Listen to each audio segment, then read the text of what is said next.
Hello everyone.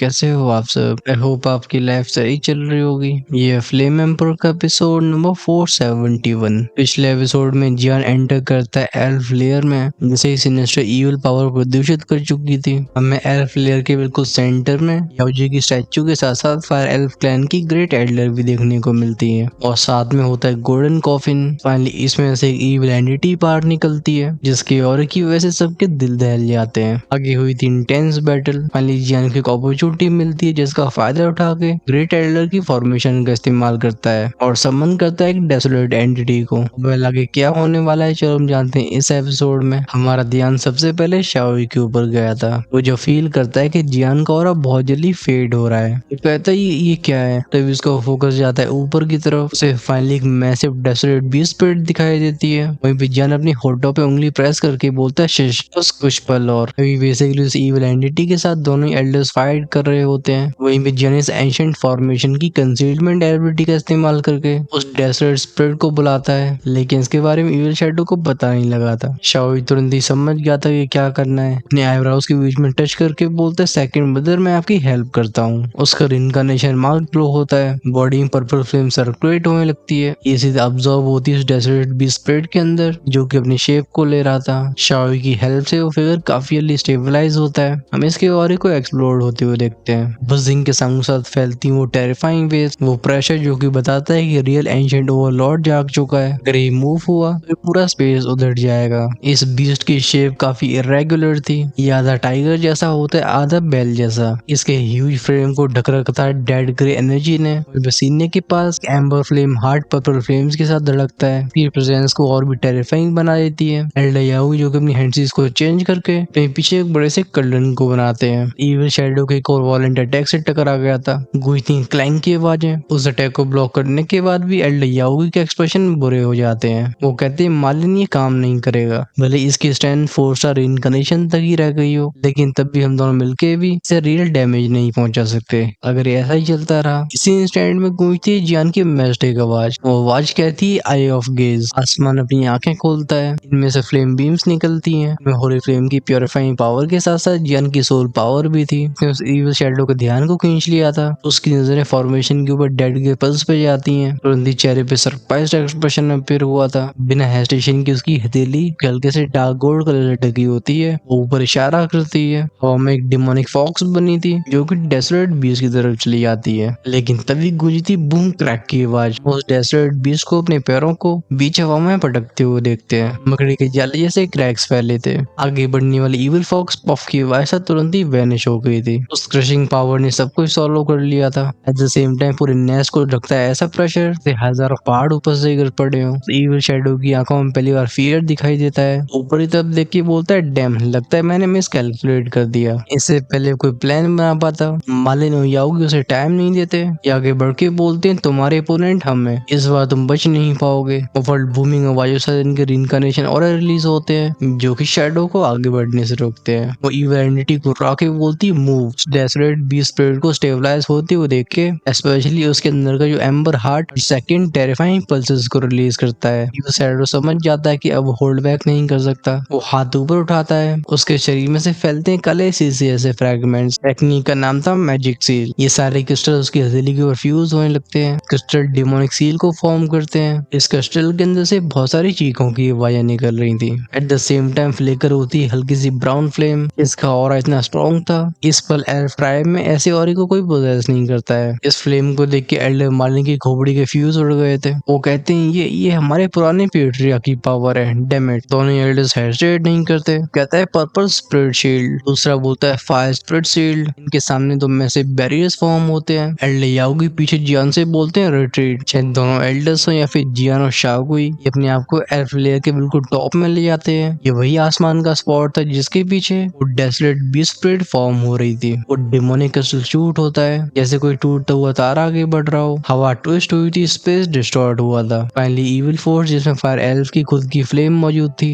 ये boom की वजह से उन बैरियर से टकराते हैं। सुनाई देती हैं कच्चा कच्चा की आवाजें। कुछ ही सेकंड में फ्लेम शीट शैटर हो जाती हैं। एल्डर मालिन और एल्डर याओगी अपनी स्टैंड को बिल्कुल होल्ड बैक नहीं करते। चेंज होती हैंड्स। इनके पीछे एल्फ शेप के स्पिरिचुअल फिगर्स अपीयर होते हैं, इनसे रिइंकार्नेशन लेवल की स्ट्रेंथ फैलती है। लेकिन ये पूरी स्ट्रेंथ को चैनल स्मेल करते हैं जियान के शरीर में। वो कहते हैं जियान अब सारी उम्मीद तुम्हारे ऊपर है। वहीं पे वो इविल शैडो में उसकी कोल्ड हंसी की आवाज सुनाई देती है। वो कहता है तुम इस सीड को कुछ ज्यादा ही अंडर एस्टिमेट कर रहे हो, इसलिए अब डिस्ट्रॉय हो जाओ। वो क्रिस्टल डेमोनिक सीड डेटोनेट हुई थी। फ्रॉम बूम की आवाज के साथ ये पूरा एल्फ लेयर कांपता है। फॉर्मेशन ऐसे क्विवर होती है जैसे किसी समय टूट जाएगी। इस जगह जहाँ पे ट्विस्ट हुआ था, इस पूरे एरिया में बस वो गोल्डन कॉफिन, ग्रेट एल्डर और गॉडेस याओजी की स्टैचू थी जो कि अनटच्ड रहते हैं। लेकिन वो इविल शैडो अब इंतजार नहीं करती। उसके सामने के दोनों दुश्मनों का ऑरा जिस तरीके से कोलैप्स हो रहा था, वो समझ जाता है कि वो दोनों बहुत कमजोर हो चुके हैं। वो हा हा करके बोलता है सफर, आज तुम इस इविल डीडी को ऑफेंड करने की कीमत भुगतनी हो गई। गूंजती हैं उसकी तेज हंसी की आवाजें, लेकिन इससे पहले कुछ कर पाता एक और कोल्ड वॉइस बोलती है, लगता है तुम काफी जल्दी में हो। Spirit of the desolate beast wild desolation. Ancient formation के नीचे का जो ग्राउंड था वो चर रंबल रंबल की साउंड करने लगा था, जैसे हजारों सालों की शांति को तोड़ रहा हो। फिर एक massive horizontal dead grey shadow जो कि ऑलमोस्ट पूरे आसमान को ढक लेती है, वो हमारे सामने आती है। इसके शरीर में से निकलती कई अजीब सी फ्लेम्स। इनमें से हर एक फ्लेम का नेचर अलग था, लेकिन इनमें से सारी की सारी टेरिफाइंग प्रेशर को रेडिएट करती हैं। वो प्रेशर जैसे इविल शैडो अच्छे से रिकॉग्नाइज करती थी।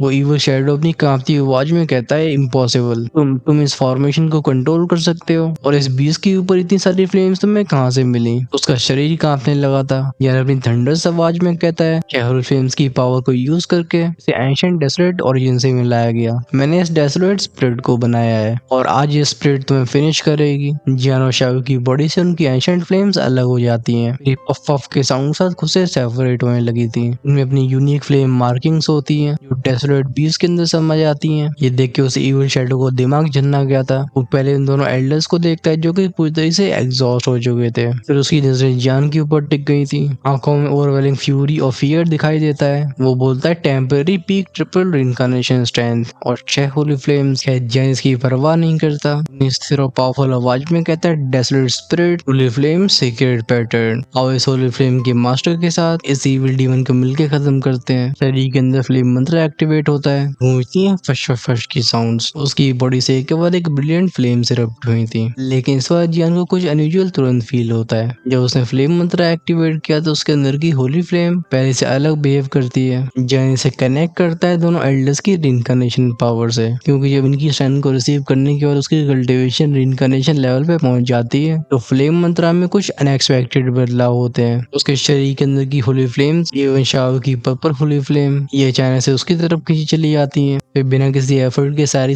फ्लेम्स इकट्ठा होके उसके सीने के अंदर के छोटे से कल्डरन के अंदर गई थी। ये ट्रांसफॉर्म होती 6 एंशिएंट फ्लेम रून्स में। जियान बस सोचता है और ये रून्स उसके शरीर से बाहर जाके उस मैसिव डेसर्ट स्पिरिट में जुड़ जाते हैं। 6 अलग अलग रंगों की फ्लेम की सिगल्स जैसे थे, मतलब निशान मान लो। इनमें से हर एक में वो पावर थी जो हेवन और अर्थ को जला सके। इनका और इंडिस्क्राइबेबल होता है। आसमान विंग के वैसा कांपने लगता है। वो इंटेंस फायर ग्लो फैलाता। अभी उस इविल एंटिटी को तो बात ही छोड़ो, इवन सेकंड एल्डर मार्लिन और एल्डर याओगु भी एकदम शॉक से भर गए थे। ये कहते हैं लड़का इसने एक्चुअली में holy flame coat of arms की से हाईएस्ट मास्टरी कर ली, द होली फ्लेम पैटर्न। अगर कोई होली फ्लेम के साथ होली फ्लेम पैटर्न को रिफाइन करना चाहता है तो उसे कम से कम रिइंकार्नेशन की स्ट्रेंथ चाहिए होगी। लेकिन पूरे ग्रेट 1000 वर्ल्ड में भी बस कुछ गिने चुने लोग हैं जो ऐसा अचीव कर पाए हैं। शायद सच में ये बच्चा फ्यूचर में बैटल गॉड बनेगा। इनके एल्वन रिकॉर्ड्स में एक लेजेंडरी फिगर की बात करी गई थी, वो जिसने अपनी होली फ्लेम के ऊपर एब्सोल्यूट मास्टरी को हासिल किया और फिर होली फ्लेम पैटर्न्स का इस्तेमाल करके दुनिया को हिला कर रख दिया। पहले और कोई नहीं बल्कि गॉडेस याओजी थी। बेसिकली याओजी रिइंकार्नेशन के एंड तक कभी नहीं पहुंची, लेकिन उनके होली फ्लेम पैटर्न और मिस्टीरियस आर्ट जो उन्हें ग्रेट 1000 वर्ल्ड के टॉप पे पुश कर देते हैं। खैर क्योंकि जियान ये सब जानता नहीं था, अपनी सिर को उठा के देखता है उस मैसिव फॉर्म को। एक्सप्रेशन उसके डिटर्मिनेशन से भरे हुए थे। दिल्ली पे होली फ्लेम ग्लो करती है। जियान बोलता है डेसोलेट स्पिरिट होली पैटर्न। की आवाज रिलीज हुआ था टेरिफाइंग और एंडलेस डेसरेट एनर्जी पूरे लेयर को ढक लेती है। वो 6 होली फ्लेम रून्स एक दूसरे के पास आ गए थे, बनाते एक ह्यूज होली फ्लेम नेट को। डेसरेट स्पिरिट के होली नेट में एक अजीब सी बैरन फोर्स होती है। ये जिस मोमेंट में अपीयर होती है तो डेमोनिक इविल शैडो का चारों तरफ का ऑरा सप्रेस हो जाता है। हम चीची की आवाजों के साथ आसपास की इविल ऑरे को एवापोरेट होते हुए देखते हैं। वो इविल एंटिटी को राती Holi flame pattern 6 path. Damn it, मैंने सोचा नहीं था कि इस लड़के की स्ट्रेंथ यहाँ तक पहुंच जाएगी। जाएगी, लेकिन अगर तभी तुम लोग मुझे मारना चाहते हो तो ये तुम्हारी लिमिट के बाहर है। लकीली तुमने डेसरेट स्पिरिट को अवेकन कर लिया हो, लेकिन मैं तुम्हें मौका नहीं दूंगा। वो हाथ क्लेंच करके बोलता है fall of the evil spirit. एक नई पावर से उसका शरीर फूलता है, गर्गलिंग स्प्लैशिंग हमारे साथ वो डार्क विशेस लिक्विड जो कि प्योर सिनिस्टर फोर्स से बना हुआ था, ये उसके पैरों से होकर चारों तरफ फैलने लगा था। ये डेसरेट स्पिरिट की फोर्स और होली फ्लेम को पूरी ताकत से रेजिस्ट करता है। फिर उसका फिगर हल्का सा ब्लरी हुआ था, एक वूश की वजह चला जाता है सीधा गोल्डन कॉफिन के अंदर। चारों तरफ शांति फैल जाती है। इसी विलमजान के शरीर से पावर को किसी गुब्बारे की तरह फटते हुए देखते हैं। चेहरे के रंग उड़ गए होते हैं और एक्सप्रेशंस बहुत ग्रेव होते हैं। दांती मीस के बोलता है डैम ऑलमोस्ट। चाहे ये थी कि इविल शैडो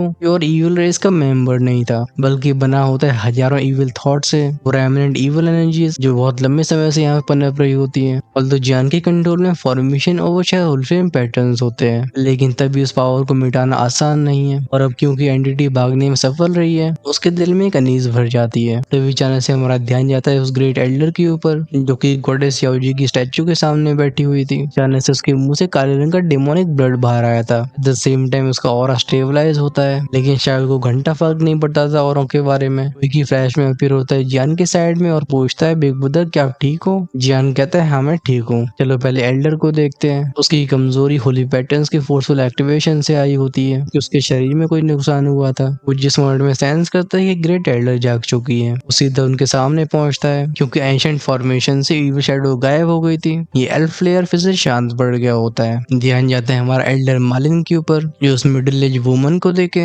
अपनी कांपती आवाज में कहते हैं ग्रेट एल्डर, लेकिन कई मिनट तक सामने से कोई रिप्लाई नहीं आता, बस एक स्टिलनेस रहती है। फाइनली ग्रेट एल्डर अपनी आंखें खोलती है। तुरंत ही जियान को ऐसा फील हुआ था जैसे एक एंशिएंट सॉवरन जाग रहा हो। वो पावरफुल इनकार्नेशन हो रहा यहाँ की कियोस को मिटा के रख देता है। वो फर्स्ट एल्डर ही करके बोलती है मालिन याओ याओ, इस बार तुम्हारा मेरे ऊपर एहसान है। ओल्ड मैन याओ भी पूछते हैं एल्डर क्या हुआ था? फायर स्पिरिट क्लैन में डिजास्टर के आने के बाद पूरी सच्चाई को बहुत अच्छे से छिपाया गया होता है, जिससे क्लैन में किसी भी तरीके का हड़कंप न मचे। लेकिन तब भी ओल्ड याओ समझ नहीं पाते हैं कि आखिर ग्रेट एल्डर की स्टैंड के होने के बाद भी उन्हें इविल थॉट ट्रैप कैसे कर सकता था। ग्रेट एल्डर खड़ी होती है जो डिग्निफाइड टाइमलेस ब्यूटी चारों को अच्छे से फील होती है। दिखने में उनकी उम्र 26-27 साल की औरत जैसी थी। वैसे भी एल्फ हजारों सालों तक अपनी यूथ को मेंटेन कर सकते हैं। वो बताते ही मैं कुछ ज्यादा ही लालची हो गई थी। हमारी फाइल एल्फ ट्राइब में इतने लंबे समय से न्यू पेट्रियार्क इसलिए चूज नहीं किया गया कि पुराने पेट्रियार्क का टोकन अब भी उनकी टूम में ही था। मैं पहले यहाँ पे इस इविल थॉट को सरप्राइज करने के लिए आई थी, फिर दूसरी बार पेट्रियार्क के टोकन को लेने के लिए, लेकिन मैंने इस इविल एंटिटी को हल्के में ले लिया। मैं इसी की कीमत चुका रही थी। तभी उनकी पैनी नजरें जियान और शाओई के ऊपर जाती हैं। एक 4-फोल्ड रेइनकार्नेशन की स्ट्रेंथ होने के बाद भी उन्हें इन दोनों बच्चों के अंदर से अजीब सा डेंजर फील होता है। वो पूछते हैं ये कौन है? एल्डर मालिन कहते हैं एल्डर ये नेक्स्ट किंग का सक्सेसर है और ये है इंसान, लेकिन इसकी स्ट्रेंथ एक्स्ट्राऑर्डिनरी है। आपकी सेफ्टी के लिए हमने इन दोनों को यहाँ पे लाने का रिस्क लिया। होपफुली आप हमें माफ कर देंगी। एल्डर ध्यान से देखती हैं शाओई को। वो कहती हैं गॉडेस याओजी की reincarnation seal not bad not bad, हम फायर एल्व्स का अच्छा किंग बनेगा। हालांकि इसकी स्ट्रेंथ अब भी कमजोर है। उनकी नजरें शिफ्ट होती हैं। उनके एक्सप्रेशन अचानक से स्टिफ हो गए थे। वो कहती हैं वेट ये ऑरा ये होली फ्लेम है। धीरे धीरे उनकी आंखों का शौक और बढ़ता जाता है। यहाँ का जो एम्बर फ्लेम का ऑरा था वो इसमें 5 फ्लेम्स को सेंस करती हैं। इनमें से 4 तो खतरनाक तरीके से बर्न हो रही होती हैं और एक थोड़ी डिम थी। ग्रेट एल्डर की नजरें जान से हटती नहीं। उनकी आंखों में होली फ्लेम के 5 कलर का रिफ्लेक्शन था, जैसे जलते हुए सितारे हों। ग्रेट एल्डर के द्वारा इस इंटेंस तरीके से घूरे जाने की वजह से जियान को क्रशिंग ऑरा फील होता है। वो इविल और डिमोनिक पावर के अलावा यहाँ की सारी फोर्सेस शांत हो जाती हैं, जैसे हिलने से भी डरती हूँ। उसके माथे पे फॉर्म होती है पसीने की छोटी छोटी बूंदें और उसके अपने आप टाइट होने लगती है। वो सोचता है इस ग्रेट एल्डर की स्ट्रेंथ टेरिफाइंग है, बस इसकी नजरें ही मेरा सब कुछ एक्सपोज कर रही है। खासकर उसकी आंखें ये नॉर्मल नहीं है। ये मेरी एम्बर ऑफ सोल फायर की मिस्ट्री समझ पाई। फाइनली ग्रेट एल्डर नोट करके बोलती है पास आओ, मुझे करीब से देखने दो। Immortal fire, heart flame, heavenly rock, ghost face, soul flame और वो डिम पहले कंप्लीट होली फ्लेम जैसी नहीं लगती। लिटिल गाय क्या मैं सही कह रही हूँ? अपनी इंटेंस नजरों को वापस ले लेती हैं। वो जियान से स्माइल के साथ बोलती हैं। जब जियान देखता है कि उसका राज पहले ही खुल चुका है, सिंपली से रुला के बोलता है मेरी आखिरी फ्लेम का नाम है इथेरियल आइस फ्लेम। मेरे पास इसका आधा ओरिजिन है। इस आंसर को सुन के ग्रेट एल्डर की आंखों में एक खुशी की लहर फैल जाती है। पूछती है तुम फ्लेम मंत्र को कल्टिवेट करते हो है ना? इसके रिप्लाई में जियान सवाल पूछता है ग्रेट एल्डर आप ये क्यों पूछ रही हैं? वैसे भी हमारी सिचुएशन अच्छी नहीं है। मैंने इस एंशिएंट फॉर्मेशन की सोर्स को इस्तेमाल करने के लिए अपनी सारी स्ट्रेंथ को इस्तेमाल कर लिया है और वो इविल एंटिटी ये पूरी तरह से डिस्ट्रॉय नहीं हुई। जैसे ही कॉफी इनके अंदर रिकवर करती है ये फिर से अटैक करेगी। सीनियर हमें पहले इस परेशानी को सॉल्व करना चाहिए। हाउएवर ग्रेट एडल ने सब कुछ इग्नोर किया था। उनके चेहरे की स्माइल बिल्कुल नहीं हिलती। ये मुस्कान की चमकान बताती है कि उनके दिमाग में पहले कोई प्लान चल रहा है। वो कहती है तुम्हें बस हाँ ना में जवाब देना है। इस एटीट्यूड को देख के जियान स्टन्ड हो गया था। वो जवाब देता है यस। इस कंफर्मेशन को सुन के ग्रेट एडल का चेहरा फाइनली रिलीफ से भरे एक्सप्रेशन को दिखाता है। वो मुड़ती है याओजी स्टैचू की तरफ। एट द सेम टाइम थ्रम की साउंड के साथ उनकी बॉडी से फ्राइटनिंग प्रेशर फैला था। वो बड़बड़ाती है किस्मत भी क्या चीज है। उनके एक्शंस को देखे शाओई कंफ्यूज था। पूछता है एल्डर आप क्या कर रही हो। इसका रिप्लाई न देते हुए ग्रेट एल्डर का एक और सवाल आता है। उनकी आवाज जिसमें इनकार्नेशन पावर के छोटे छोटे मोड्स मिले हुए थे। वो कहती है मुझे बताओ क्या तुम जानते हो कि हुआंग क्या है। एल्डर मालिन आंसर करते हैं हुआंग वो एंशिएंट डिवाइन बीस्ट है। कहा जाता है कि इवन वो 7th या फिर 8th ऑर्डर के इनकार्नेशन भी इसकी पावर का सामना नहीं कर सकते। ग्रेट एल्डर पूछती और याओजी क्या है। इसका शाओई रिस्पेक्टफुली जवाब देता है। वो बोलता है याओजी हम एल्व्स के एंसेस्टर हैं। ग्रेट एल्डर नॉड करके कहती है यस ये सच है कि गॉडेस याओजी हमारी एंसेस्टर हैं। लेकिन क्या तुम सबको पता है कि फर्स्ट वर्ल्ड वॉर के एंड होने के बाद गॉडेस याओजी बिना किसी ट्रेस के क्यों गायब हो गई। क्या तुम क्यूरियस नहीं हो कि वो अपनी एल्फ ट्राइब को अकेला कैसे छोड़ सकती हैं। उनकी आंखों में क्यूरियोसिटी जल रही थी। लेकिन ओल्ड मैन याओगी बोलते हैं एल्डर हमारी प्रायोरिटी नहीं होनी चाहिए। लेकिन ग्रेट एल्डर उन्हें बीच में ही काट के कहती है नहीं प्रायोरिटी ये है कि मेरी स्ट्रेंथ कुछ ज्यादा ही डैमेज हो चुकी है। उस इविल एंट्री को मैं अकेले संभाल नहीं पाऊंगी। हमारे पास बस एक मौका है और वो चांस मिलेगा गॉडेस याओजी की स्टैचूज के अंदर। ये शायद इस लिटिल फ्रेंड से जिसका नाम जियान है। फाइनली लास्ट में उन्होंने अपनी ट्रू इंटेंशन दिखा दी थी। उनकी ब्यूटीफुल आंखों में जियान और याओजी का स्टैचू रिफ्लेक्ट होता है। ऐसा लग रहा था उनका औरत दोनों को कनेक्ट कर पा रहा हो। जब ये सुन के सब और कंफ्यूज हो जाते हैं। कंटिन्यू करती है मुझे ऐसे मत देखो। हालांकि मैंने उस इविल थॉट को पहले खत्म कर दिया होता लेकिन पेट्रिया के टोकन के लालच की वजह से मुझे घायल होने के बाद यहाँ पे ट्रैप होना पड़ा। ओवर द टाइम मेरी स्ट्रेंथ एरोड होती रही। वो उठाती है अपनी कलाई को मुझे जिसपे एक डार्क फैंटम का मार्क दिखाई देता है। ये करप्शन का प्रूफ था। ज्ञान पूछता है सीनियर आप प्लीज अपनी उम्मीद को मत हारिए। मुझे बताइए कि चाहिए क्या। टेल्डर बोलती है गॉडेस याओजी के बारे में कई लेजेंड्स हैं। 7 वर्ल्ड मास्टर से उनका कनेक्शन और उनकी डिसअपीयरेंस। बस इनमें से ज्यादातर स्टोरी गलत है लेकिन जो सच है वो है याओजी का 2 फैक्शन से जुड़ाव। ये तुम्हारे शाओ क्लैन और होली फ्लेम है। ये सुन के सबके एक्सप्रेशन चेंज हो गए थे। शाओ स्टर्न आवाज में कहता है शाओ क्लैन वो टैबू रेस जो कि दुनिया से हजारों सालों पहले ही वैनिश हो गई थी। एल्डर मालिन और याओ लॉग भी वो जान को शौक के साथ देखते हैं। जैन जेंटली बोलता है सीनियर आप सच में अपनी टाइटल की वर्दी हो। लेकिन ग्रेट एल्डर एडमिट करती है मैं सब कुछ कंफर्म नहीं कर सकती लेकिन इस एल्फ लेयर को गॉडेस याओजी ने बनाया था और ये स्टैचू भी उनसे ही आई है। यहाँ पर ट्रैप होने के साथ साथ मुझे स्टैचू को ऑब्जर्व करने का मौका मिला। मैं कन्विंस हो चुकी हूँ कि अंदर कुछ सीक्रेट छिपे हुए हैं। शायद यही हमारे क्लैन को सेव करने की चाबी है। बस बात ऐसी है कि खूब कोशिशें करने के बाद भी मैं कुछ नहीं जान पाई। यहाँ पे जियांग को एक मौका दिखाई देता है और शाओ के हाथ को पकड़ के बोलते एल्डर अगर आप चाहें तो हम ट्राई कर सकते हैं। दोनों भाइयों ने कदम आगे बढ़ाए थे। ये देख के मालिन कहते हैं एल्डर ये कुछ ज्यादा ही डेंजरस नहीं है। आखिरकार दोनों बच्चे काफी कमजोर हैं। इन्हें गॉडेस याओजी की स्टैचू को अप्रोच करने देना। आखिरकार वो पीक रिइंकार्नेशन। लेकिन ग्रेट एल्डर कहती है नहीं उन पे भरोसा करो हमारी सारी उम्मीदें इनके ऊपर ही है। फाइनली जब जियान और शाओई कुछ कदम और आगे बढ़ाते हैं इनके कानों में जाती है वुशिंग थ्रम थ्रम थ्रम की आवाजें। वो क्रशिंग और इन्हें जमीन से मिलाने की कोशिश करता है लेकिन जियान डटा रहा था। वो स्टैचू को एग्जामिन करते हुए बोलता है hair mouth heart wrist feet नहीं कुछ भी अनयूजुअल नहीं है। उसे कुछ नहीं मिला था। फिर वो कहता है शाओई अपनी रिइंकार्नेशन मार्क को एक्टिवेट करने की कोशिश कर रहा हूँ। शायद ये गॉडेस याओजी से जुड़ा होगा। शाओई नोट करके रिलीज करता है अपनी पावर को। स्विचिंग आवाज साथ पर्पल फ्लेम फैलती है बीच हवा में जमने लगी थी। एट द सेम टाइम जानी अपनी क्लैन मार्क को एक्टिवेट कर देता है। वेंग का साउंड गूंजा था। ये दोनों रून्स ऐसी टेरिफाइंग पावर को रिलीज करते हैं जो एल्फ लेयर के स्टेबल स्पेस को भी क्रैक करने लगती है। फिर शूट हो जाती है स्टैचू की आंखों के अंदर। फाइनली इसी मोमेंट में याओजी की स्टैचू जिंदा होने लगी थी। बूम की साथ फैलता एक एंशिएंट ऑरा। हम स्टैचू के मुंह को खुलते हुए देखते हैं, जैसे हल्की सी पर्पलिश हवा बाहर आई थी, जैसे गहरी सांस को छोड़ रही हो। इससे पहले जियान और शाओ रिएक्ट कर पाते हैं, एक ओवरवेलमिंग सक्शन फोर्स इन्हें अपने अंदर खींच लेती है। बाहर खड़े तीनों की तीनों एल्डर्स एकदम स्टन रह गए थे। एल्डर मालिन कहते हैं नॉट गुड, लेकिन इससे पहले कुछ कर पाते हैं। ग्रेट एल्डर सिर लाके बोलती है इन्हें जाने दो, ये शायद याओजी की स्टैचू के सीक्रेट्स को अनकवर कर पाए और हम फायर एल्व्स को बचा सके। वो फिर गोल्डन कॉफिन की तरफ मुड़ी थी। हाथ के एक इशारे पे आसमान से कई पर्पल थ्रेड्स नीचे आए थे।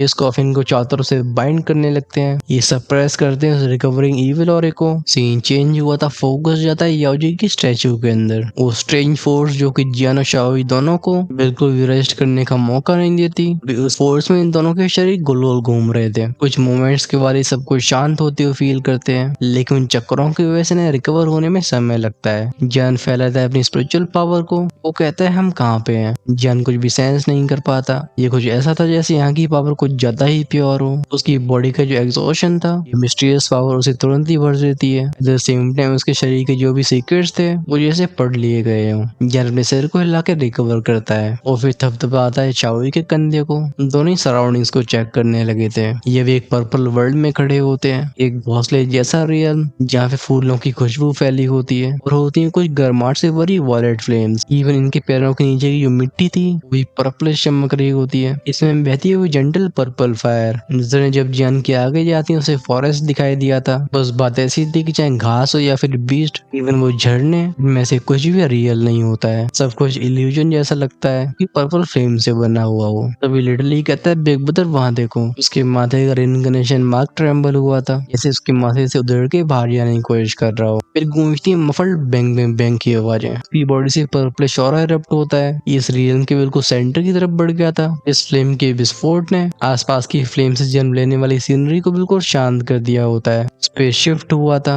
और अब आने वाला नजारा बिल्कुल अनबिलीवेबल था। एक लंबा पर्पल गोल्ड कारपेट जो कि जा रहा था एक दूर ऑल्टर के ऊपर। हम यहाँ पर अलग रंगों की एनर्जीज को इकट्ठा होते हुए देखते हैं। शॉई भॉइस कोड के बोलता है ये लगते 11 एक्सपर्ट्स के सारे एलिमेंट्स होंगे। Fire elves, water elves, thunder elves. Jian तो बिल्कुल हक्का बक्का रह गया था, क्योंकि उसके पास टेरिफाइंग स्पिरिचुअल स्ट्रेंथ होती है। सेंस कर पाता है पत्थर जैसी मूर्तियों को, जिनमें से वो एंशिएंट रिनकार्नेशन फ्लक्चुएशंस रेडिएट हो रही होती हैं। ये 10 रिनकार्नेशन पावर हाउसेस थे, लेकिन अभी सब घुटनों पे होते हैं। इन सब के सर झुके हुए थे और हाथ आगे थे। ये सपोर्ट कर रहे थे उस मैसिव पर्पल प्लेटफॉर्म को जो कि सर्कुलर शेप में होता है। हमें इस प्लेटफॉर्म के ऊपर गोल गोल डिवाइन लाइंस दिखाई देती हैं, जो कि सेक्रेड ऑरे को रेडिएट करती हैं। जगह जगह पे मौजूद होते हैं कई डिवाइन स्टोन्स। फाइनली इस रेल में गूंजती है ट्रैक की आवाज। 9 पत्थरों की एल्व्स के ऊपर का स्टोन प्लेटफॉर्म, इसके ऊपर भयानक सा साउंड गूंजा था। फैलता है वो टेरिफाइंग प्रेशर के सामने हेवन और अर्थ कांप जाते हैं। ये फ्लक्चुएशंस कुछ ज्यादा इंटेंस होती हैं।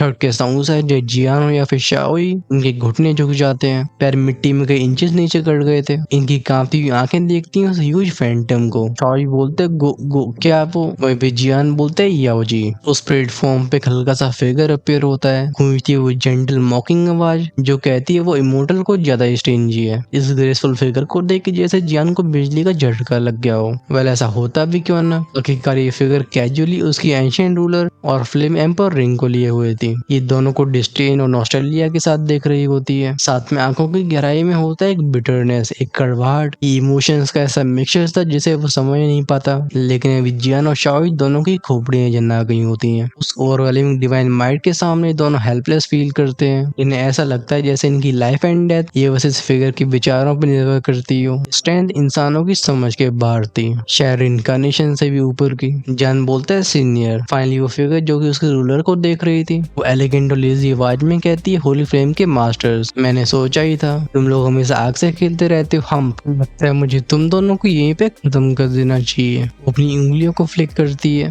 पूरा रेम जो कि पर्पल फ्लेम से भरा हुआ था ये कंडेंस करता है कि एंशिएंट रून को। इतना शार्प था कि इसके सामने से हवा खुद मुड़ रही थी। ये डिवाइन जजमेंट की तरह नीचे डिसेंड होता है। कई दसियों मीटर दूर खड़ा जियान तुरंत ही अलर्ट मोड में आ गया था। उसके आईब्रोज स्ट्रेच होती हैं, उसे अप्रोचिंग डेथ फील होती है। जो सर्कुलेट करने की कोशिश करता है अपनी सारी पावर को, रिएक्शन कुछ भी नहीं आता। इमोर्टल फ्लेम और अनडाइंग पावर ये भी ट्रेम्बल होते हैं। ये ऑरा, ये पावर ये किसी इंसान या फिर बीस की नहीं थी, ये गॉडली पावर थी। और इंसान गॉड से कैसे फाइट कर सकते हैं? फोर्सफुली अपने डर को दबा के कांपती आवाज में कहते हो होली लेडी आओ जी। ये सुनकर फीमेल फिगर का शरीर चमकता है, लेकिन इंस्टेंट में प्लेटफॉर्म के ऊपर से गायब हो जाती है। सीधी अपीयर होती है जियान के सामने कि एक उंगली जियान के कंधे को छूती है। वो कहती है, ओह लिटिल वन, क्या कहना चाहते हो? However, अभी जियान के एक्सप्रेशन बिल्कुल अगली हो गए थे कि हड्डियां चटकने लगती हैं। उसके सामने का वो स्टनिंग चेहरा जियान की आंखों में कई पर्पल रून्स को कास्ट करता है। बस उस फिगर की एक नजर जियान की पूरे सोल पैलेस को हिला कर रख देती है। उसकी मेंटल पावर बॉयल होती है, जैसे जिंदा जलने लगी हो। शाओई जो कि सीन को देख के भयभीत हो गया था, वो धाड़ के बोलता है, मास्टर। पर्पल शेड उसकी तरफ ध्यान भी नहीं देती, कैजुअली अपनी उंगली को फ्लिक करके बोलती है, ये तुम्हारा मैटर नहीं है, गेट अवे। घूम के संग शाओई को कई सौ मीटर दूर फेंक दिया गया था। जियान की हड्डियां ठंडी पड़ने लगती हैं, मांसपेशियां सिकुड़ने लगी थी। वहीं पे हार्ट बीट स्लो हो जाती है। जियान फिर से बोलता है, योर मैजेस्टी, हम यहाँ पे कोई गलत इंटेंट लेके नहीं आए, हम यहाँ पे आए हैं बिकॉज। वो इतना ही कह पाया था, सामने की फिगर के हाथ में एक रून फ्लैश हुआ था। पर्पल रून सीधे जियान की खोपड़ी में समझ आता है। ये उसके सी ऑफ कॉन्शियसनेस को ऐसे खोल देता है जैसे कोई पतला सा कागज हो। के माइंड में भरता है वो इंटेंस किलिंग इंटेंट, क्योंकि सिचुएशन डेस्परेट हो चुकी थी। जियान बिना हेजिटेशन के इतनी सारी होली फ्लेम्स को ऑर्डर देता है। इस रियल में गूंजती है रम रम रम की आवाजें। फ्लेम्स का ऑरा विस्फोट हुआ था, लेकिन जब ये कांटेक्ट में आता है सामने की पर्पल लाइट के, बिल्कुल कमजोर सी मोमबत्तियों की तरह बुझ जाता है। स्टैंड होके बोलते, व्हाट, ये क्या हो रहा है? जस्ट मौत उसके दिल को ढकती है। भी बदला हुआ था। उसका स्पिरिचुअल पैलेस अचानक से ग्लो होता है। इसमें से एक जेंटल लेकिन पावरफुल एनर्जी बाहर आई थी, जो उसके मरते हुए दिमाग को नरिश करती है। वही बस घुसपैठी फोर्स को बाहर निकाल देती है। गूंजती इस रेल में एक वार्म आवाज जो कहती, याओ जी, ये वो ज्यादा ही नहीं हो गया? इंस्टेंट में चाहे जियान की एंशियंट रूलर हो या फिर एम्पर यानरिंग, दोनों ही गोल्डन ब्रिलियंस के साथ कांपने लगे थे। ऊपर एक जाइंट गोल्डन फिगर अपीयर होता है, वो मजेस्टिक सिलुएट, जो कि याओ जी के फिगर के सामने चुपचाप से स्माइल कर रहा था। एट द सेम टाइम वो दोनों लेजेंडरी आइटम्स भी ऐसी पावर को रिलीज करते हैं जो इस पूरे के पूरे स्काई सी को एक ही पल में तबाह कर सकती थी। फिर होने वाली स्टैंड भी बस रीइंकार्नेशन की नहीं होती, बियॉन्ड थी। कुछ बहुत एंशिएंट, बहुत हायर, कुछ बहुत टेरिफाइंग। इस गोल्डन जाइंट शेडो को देख के जन का टाइट हो चुका दिल हल्का हो जाता है। उसके दिल और दिमाग में रिलीफ फैल गई थी। इसे झुका के बोलता है, टीचर। वो गोल्डन फिगर स्माइल करता है, फिर सामने की याओ जी के फिगर को टीज करके बोलता है, याओ जी, तुम क्या कर रही हो? मेरे डिसाइपल को इस तरीके से बुली करना ये तुम्हारी अपनी जैसा नहीं है। वो एंशिएंट रूलर और एम्पर यानरिंग अपने आप ही जियान के पास लौट आई थी। ये कैरी करती एक डीप नरिशिंग फ्लेम को, उसके शरीर को फिर से पीक पे लौटा देती है। इस गोल्डन फिगर के अपीयर होते ही याओ जी ने भी अपने पर्पल रिंग को वापस ले लिया था। काफी लेजी तरीके से आगे बढ़ती हैं। एट द सेम टाइम वो इरिटेशन के साथ बोलती हैं, अगर मैं ऐसा नहीं करती तो वे तुम सामने कैसे आते? Your majesty the Holi king. अब एग्जैक्टली इरिटेशन थी या फिर जेलसी, ये समझना तो तुम्हारे भाई की बस की बात नहीं थी। सेपरेशन पर्पल रून के गायब होते ही और तुरंत ही जान के बगल में अपीयर होता है। सिर्फ पढ़ के एंशियस एक्सप्रेशन के साथ चेक करने लगा था। पूछते, big brother are you okay? जान सिर हिलाता है। दोनों ही समझ नहीं पा रहे थे आखिर हो क्या रहा है। तोशा एंशिएंट गॉड, जिन्हें दूधी कॉन्वेंट में होली किंग के नाम से जाना गया, वो जेंटल स्माइल के साथ अपनी फ्लेमिंग बियर्ड को सहलाते हुए बोलते हैं, सिली बॉय, हर मैजेस्टी याओ जी ने तुम्हारे स्पिरिचुअल पैलेस में नए रास्ते को खोला है। तुम्हारी सोल पावर लेट से हुआनियन रियम तक पहुंच चुकी है। तो स्पिरिचुअल ट्रैवल में एंटर करने के काफी करीब हो, या तुम्हें उन्हें थैंक यू नहीं बोलना चाहिए? जैन के एक्सप्रेशन काफी स्टिफ होते हैं, बिल्कुल पेड़ की छाल जैसे। जब वो चेक करता है तो हाँ, स्पिरिचुअल पैलेस जिसमें शुरुआत में बस 6 फ्लोर्स थे, अब वो अचानक से खतरनाक प्रोग्रेस कर चुके होते हैं। याओ जी की बस कैजुअल स्ट्राइक ने उसे लेट से हुआनियन तक पहुंचा दिया था। जैन समझ नहीं पाता है कि क्या चीज है। क्या हमारा ध्यान जाता है याओ जी की तरफ, जो कि अपनी इरिटेशन डिस्टेंस से भरी पैनी आवाज में कहती है, तोशे, तो तुम्हें हंसना भी आता है। उनकी आंखों में अचानक से इमोशन दिखाई देता है, वो जियान की आंखों से बच नहीं पाता। तोशे एंशिएंट गॉड अपने सिर को हिलाते हैं, फिर याओ जी के हाथ को पकड़ के गिल्ट से भरी आवाज में कहते हैं, जियर, इतने सारे सालों के बाद ये मेरी गलती है, तुम्हें सफर करना पड़ा। वो जो कि ऑलरेडी फटने के लिए तैयार थी, तोशे एंशिएंट गॉड के ऐसे एक्शन ने उन्हें स्टन कर दिया होता है। उनके चेहरे का गुस्सा तुरंत फेड होता है। हमने पॉइंट करके बोलती तो तुम फाइनली अपने हाथ को वापस लेती हैं और कहती हैं, बहुत हो गया, अभी तुम और मैं दोनों ही एनर्जी रेमिनेंट्स हैं। इन शब्दों को तुम तब तक के लिए बचा के रखो जब तुम मेरी रियल बॉडी से मिलोगे। उनकी आंखों में प्राइड फ्लैश होता है। याओ जी के सामने तोशे एंशिएंट गॉड भी हेल्पलेस थे। वो फिर जियान की तरफ इशारा करके बोलते हैं, लड़का मेरा डिसाइपल है। हाँ, ये है डिसेंडेंट शाओ क्लैन का, जिनमें से बस कुछ ही बचे हुए हैं। याओ जी की अपने प्रति ऐसी कोल्डनेस को देख के जियान के मास्टर साइक करते हैं। वो जो कि ग्रेट 1000 वर्ल्ड के बिल्कुल पीक पे खड़े हैं, इस टेम्पर के सामने वो भी हेल्पलेस थे। कि जब याओ जी सुनती है उनकी बात को, उनके एक्सप्रेशन तुरंत ही डार्क और कंटेम्प्ट से भर जाते हैं। वो कहते हैं, हाँ, तुम्हारा डिसाइपल, तुम्हारा डिसाइपल, तुम्हारा डिसाइपल होली फ्लेम का फर्स्ट रियम, और ये ऑलरेडी होली पैटर्न को कंडेंस कर चुका है। है और तुमने उसे ये क्या दिया, एक टूटी हुई एंशिएंट रूलर और कुछ बचा हुआ घटिया सामान। क्या शाओ एंटियन ने अपने डिसेंडेंट के लिए होली फ्लेम का बस एक टुकड़ा छोड़ा था? मैं इसे टुकड़ा भी नहीं कहूंगी, ये तो बस एक स्क्रैप यानी कि कचरा है। उनकी इरिटेशन थंडर की तरह फैलती है। इसके सामने जियान और शाओई के भी पसीने छूट जाते हैं। वो जानते थे कि इस लेवल की एग्जिस्टेंस के सामने कमेंट करने के लिए क्वालिफाइड नहीं है। इससे पहले ज्यादा गर्मा गर्मी हो जाए, तुम्हारे भाई को यहाँ से रफू चक्कर हो लेना चाहिए, क्योंकि तुम्हारे भाई की कल्टीवेशन भी बैकलैश की वजह से थोड़ी सी गिर गई है। इसलिए इन दोनों का सामना करना मेरे लिए भी पॉसिबल नहीं होगा। तो फिर चलो हम आगे की स्टोरी नेक्स्ट पार्ट में कंटिन्यू करते हैं। हम उसमें आर्टिफैक्ट लिस्ट नंबर 2 देखने वाले हैं। फिर बात होगी एल्फ क्लैन की पेट्रिया के कॉफिन की और पेट्रिया का टोकन। लास्ट में हम होली फ्लेम के ऊपर फोकस करेंगे। अगर आप उसे मिस नहीं करना चाहते हो तो चैनल को सब्सक्राइब करके बेल आइकन के बटन को ऑन करके रखना। आने वाली स्टोरी बहुत शानदार होने वाली है। इसे जो नेक्स्ट पार्ट यानी कि अगले दिन का इंतजार नहीं कर सकते हैं, उसे देखना चाहते हैं, वो आज शाम को ही वो डेफिनेटली ज्वाइन कर सकते हैं चैनल की मेंबरशिप को। जैसे आप अर्ली एक्सेस वीडियोस को एंजॉय कर पाओगे, वहीं पे जो हमेशा से 2 से 3 पार्ट्स आगे रहना चाहते हैं, अपने लेवल्स को इमोर्टल एम्पर या उससे ऊपर अपग्रेड करना होगा। ज्वाइन का ऑप्शन चैनल की होम पेज सब्सक्राइब के साइड में मिलेगा, आप उसे चेकआउट करो। तब तक मैं लेता हूँ विदाई।